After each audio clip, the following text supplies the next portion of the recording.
Com a palavra o deputado pastor Marco Feliciano, PSC de São Paulo.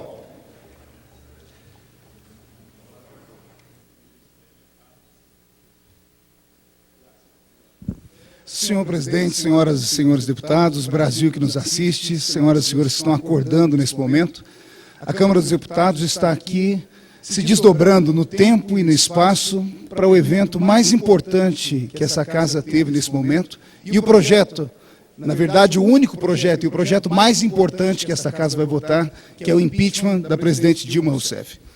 Nesse momento histórico para todos os brasileiros, é difícil achar aqui palavras. Os meus colegas deputados aqui já expuseram as mais diferentes opiniões e permitam-me voltar aqui no tema que está sendo tão discutido aqui, que é o golpe, que tanto foi levantado nessa casa pelos governistas, quando na verdade não há golpe nenhum. Golpe foram eles que deram, ao tentar de todas as formas atingir a educação das nossas crianças, com abordagem de assuntos sexuais para crianças com menos de 4 anos de idade, com a sepultada, graças a Deus, teoria do gênero, o assassinato de crianças com a legalização do aborto, que até hoje tentam mascarar com os mais variados nomes aqui nessa casa. Tentativa de destruir a família tradicional, com teorias desgastadas de que os tempos mudaram, mas o que mudou, na verdade, foram eles, que prometeram uma coisa e fizeram tudo diferente, num verdadeiro estelionato eleitoral. Entregaram um país rico, celeiro do mundo, campeão da produção agrícola, maior produtor de soja, milho e carne, sem falar nos minerais, abundantes por aqui, escassos no mundo.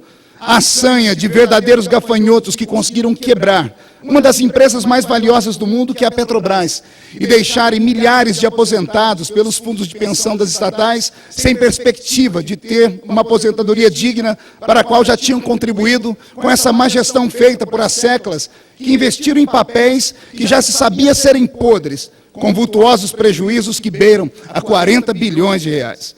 Mais de 10 milhões de brasileiros perambulam desempregados, milhares de empresas estão quebradas, o crédito internacional escasso, com notas de descrédito, nos colocando entre as mais atrasadas economias do planeta. Senhoras e senhores, existem crimes que possuem tipificação penal. Por exemplo, o homicídio culposo, que é aquele que acontece sem a intenção, e o homicídio doloso, que é aquele que acontece intencionalmente, e deles, as suas respectivas penas. Todavia, existem crimes que nós não conseguimos tipificar. Por exemplo, que nome podemos dar ao crime de um bandido que destrói a mente de uma criança em formação na sua primeira infância? Que destrói e desvirtua essa criança sexualmente quando ainda é praticamente um embrião em formação. Que nome damos a esse crime? Pedofilia? Mas para esse governo que está hoje, não é pedofilia. É apenas a mera expressão de que o gênero humano tem que ser reconstruído a partir da liberdade de pensamento. Em 2011, esta casa realizou um seminário vergonhosamente chamado Diversidade Sexual na Primeira Infância, onde pessoas dos mais altos gabaritos de intelectuais passaram a falar sobre crianças de 0 a 6 anos que tinham que ter a liberdade de escolher aquilo que queriam. Se o menininho na creche quisesse tocar no órgão genital do outro, ninguém poderia impedi-lo, porque ele estava se descobrindo sexualmente. Que nome podemos dar a um crime onde se permite uma mulher que, em nome da sua sanidade mental e da proteção do seu próprio corpo, assassinar uma criança, um bebê, um feto, até a 12ª fase da gestação, ou da semana da gestação? Para nós seríamos aborto, mas para esse governo isso não é crime, tampouco é um aborto hediondo. Que nome podemos dar a um crime onde o pai tira a saúde dos seus filhos e pega esse dinheiro e coloca na saúde do filho dos outros? Do que o senhor está falando, deputado? Estou falando desse governo, que investiu 10 milhões de dólares na construção de um hospital na Palestina, enquanto os nossos hospitais aqui no Brasil estão em frangalhos, a bancarrota, as mulheres dando à luz nas calçadas, as pessoas morrendo por falta de atendimento médico. Que nome podemos dar a um crime onde um pai de família cria com seus vizinhos um grupo para planejar a destruição da sua própria casa? Isso não é loucura. Isso aqui é sobre o Foro de São Paulo, que já foi aqui tanto dito pelo deputado Jair Bolsonaro. Países da América do Sul, todos companheiros, desejam ressuscitar aquilo que morreu na Europa comunista. Que nome podemos dar a um crime onde o pai que prometeu: posso não concordar com aquilo que dizes, meu filho, mas defenderei o seu direito de dizer em uma democracia, fazer calar a voz dos seus filhos e os mais bravos dos seus filhos, como esse governo fez, por exemplo, com o professor Olavo de Carvalho, como esse governo fez, por exemplo, com as jornalistas Raquel Sherazade, Joyce Haussmann, ou até mesmo com artistas como Lobão, que simplesmente expressaram o que pensaram e tiveram todos os seus contratos destruídos, as suas vozes caladas, amordaçadas, e alguns perderam o emprego. O professor Olavo de Carvalho teve que sair do nosso país e morar em outro país. Que nome podemos dar a um crime onde um pai coloca um filho contra o outro, causando entre ambos preconceito, em uma disputa acirrada, com ódio, rancor e até assassinato? Foi isso que esse governo fez com o nosso país. Um país, pastor Takayama, que era unido. Um país onde o brasileiro tinha alegria de ir para a rua. Não havia entre nós o que hoje chamam de politicamente correto. É a maior chatice de todas. Colocaram negros contra brancos, meu líder André Moura. Colocaram pobres contra ricos, índios contra agricultores, crentes contra ateus, homossexuais contra heterossexuais. Dividiram o nosso país. Dividiram tanto que nós temos aqui hoje o Muro da Vergonha, bem na frente da esplanada. Isso, esse não é o Brasil que eu conheci na minha infância. Senhoras e senhores, que nome podemos dar a um crime onde um pai propaga que é educador, sabe ler, sabe escrever e diz que vai ensinar o seu filho? Diz que é educador, mas os seus filhos não sabem ler e nem escrever. E quando sabem ler, não conseguem compreender aquilo que leram. Eu estou falando da pátria educadora do Brasil, que deseduca. Nossas crianças saem da escola, basta os que têm mídias sociais verem as respostas que as pessoas postam. Não sabem ler, não conseguem conjugar a língua portuguesa, não conseguem entender aquilo que leem, gostam de ler apenas o título e daí fazem uma ideia. Nossas crianças, nossos jovens estão sendo idiotizados pela internet. A USP, que já foi a coroa da educação do nosso país, em 2013, perdeu a cadeira entre as 200 maiores e melhores universidades do mundo. Que nome podemos dar a um crime onde um pai desperta a esperança do filho dizendo: você vai se formar, vai ter um diploma, vai ter uma formação acadêmica, ele o inicia na faculdade e antes da conclusão da faculdade, o filho é obrigado a sair de lá, porque o pai não tem dinheiro para sustentar o filho. Que loucura é essa, deputado? Não é loucura, foi o que o governo fez. O Ministério da Educação, em 2015, anunciou que o dinheiro para os novos contratos do FIES acabou. Por isso o MEC não vai reabrir mais as inscrições.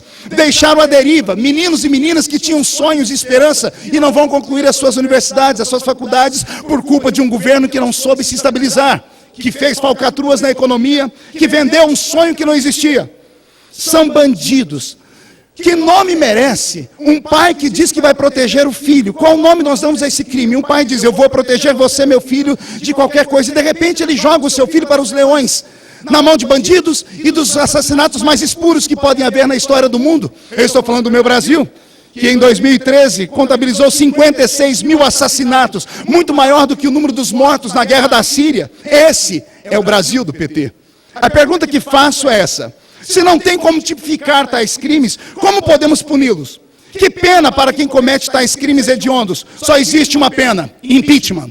Afastamento da presidente que é responsável por isso. Um presidente não pode errar, não pode conduzir o país para a bancarrota como aconteceu com o nosso país. Eu estou falando aqui em analogias, senhor presidente, senhoras e senhores brasileiros que nos assustam e meus amigos deputados, para denunciar esse desgoverno do PT, não Partido dos Trabalhadores, Partido das Trevas. Porque só quem tem pacto com as trevas faz pacto com o diabo para colocar o Brasil onde está hoje. Não aceitamos mais isso. No domingo, nós vamos ter aqui 2 sepultamentos. Na verdade, 2 sepultamentos mesmo. Um desse desgoverno que é o PT. E o outro, a reputação de muitos amigos parlamentares que aqui estão. A história não os perdoará.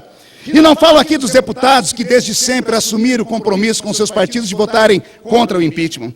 Eu falo com aqueles deputados que, infelizmente, se esconderam atrás da capa da dúvida. Digo sim, atrás da capa da dúvida, talvez para na calada das noites, como está acontecendo aqui em Brasília, em lugares dos mais escusos, venderem-se, serem achacados ou achacarem alguém, extorquirem. Vendem e se locupletam pelas 30 moedas de prata da traição. Queria lembrá-los aqui que Judas, o homem mais famoso da história, o maior de todos os traidores, ele recebeu dinheiro, mas ele não pôde usar o seu dinheiro. Ele ficou com tanto arrependimento que ele jogou o dinheiro aos pés daqueles que o pagaram e eles lavaram as mãos. A dor da consciência dele foi tão grande que ele se suicidou. Vai haver um suicídio político nessa nação. Não estou ameaçando, eu apenas aviso como bom amigo. As suas famílias, meus amigos, vão pagar o preço dessa traição. Os seus filhos sofrerão bullying nas escolas.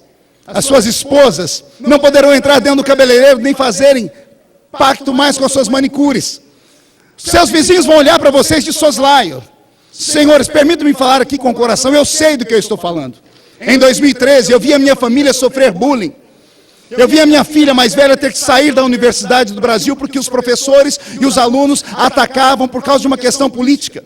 Eu vi a minha esposa adoecer por 2 anos seguidos, em uma cama onde não podia dormir, dormia sentada por causa da síndrome do pânico. Uma doença psicossomática que só tem pessoas que têm um trauma muito grande na sua alma, como aquele que nós passamos, de não podermos ir num lugar público sem ser xingados, ou atirar em pedra ou cuspidos. Eu sei do que nós passamos. Amigos, não permito que as suas famílias passem por isso. A diferença é que eu sobrevivi, e a minha família sobreviveu também, e sobrevivemos porque nós tínhamos uma bandeira. Era uma bandeira lógica, era a bandeira da família brasileira. Era a bandeira da família tradicional, era a bandeira da família civilizatória. As coisas passaram, a minha esposa foi curada, a minha filha pôde voltar para o Brasil, de cabeça erguida voltei para esse parlamento com o dobro de votos. Repito, porque eu tinha uma bandeira que estava escondida ou desaparecida desse plenário e de repente voltou à tona. Mas eu queria fazer uma pergunta aos senhores: qual será a vossa bandeira? Como vão superar os senhores e as suas famílias? Como vão justificar que vocês estão protegendo um partido que tem preso 2 tesoureiros? Que tem preso marqueteiro, que tem preso deputados e até senador já esteve lá. Como vão superar quando vier à tona, através da Lava Jato, toda a sujeira feita pelo pseudo pai dos pobres? Quando estudarem a história e saber que esse desgoverno, em todos os mandatos, teve a maioria dos seus ministros derrubados por problemas com corrupção, caíram. Não há condição alguma deste governo continuar. Ele não vai se reerguer mais. Eles sabem disso. Acabou. Game over. Deu PT. A presidente praticou crime de responsabilidade fiscal, sim. O que nós precisamos nesse momento, e eu encerro aqui, é de esperança. Precisamos de alguém que nos una novamente. Vamos precisar de alguém que nos mostre a luz no fundo do túnel. Vamos precisar de alguém que nos inspire confiança, que nos faça sonhar novamente. O brasileiro precisa voltar a sonhar. Ao vencermos com o impeachment, todos sabem, não será fácil reconstruir o Brasil, nem a confiança, nem as finanças ou os empregos perdidos. Será preciso esforço de todos, sacrifício de muitos, a união de todo o Brasil e de muita fé, muitas orações. E eu não tenho medo de falar aqui, mesmo sabendo que do outro lado, esses com quem sou contra, vão dizer que o Estado é laico. Passaram a vida toda falando sobre isso. O Estado é laico, mas não é laicista. O Estado laico protege o direito ao culto. E é em nome dessa fé que eu quero dizer a todos que o PSC, do qual tenho muito orgulho, vai votar a favor do impeachment. A presidente Dilma vai ser afastada e termino dizendo, nós não aceitamos mais o constrangimento, presidente Dilma, de ouvir a senhora falar sobre a mulher sapiens. Não entra mais no nosso ouvido a tal da mosquita, nem a saudação à mandioca, nem que atrás de uma criança tem um ser oculto que é um cachorro. E chega desse negócio de estocar o vento. Que Deus abençoe o Brasil, que Deus abençoe a nossa nação, que Deus ilumine o parlamento. E presidente Dilma, como disse o presidente Lula para a senhora, é isso aqui, ó. Tchau, querida. Muito obrigado, senhor presidente.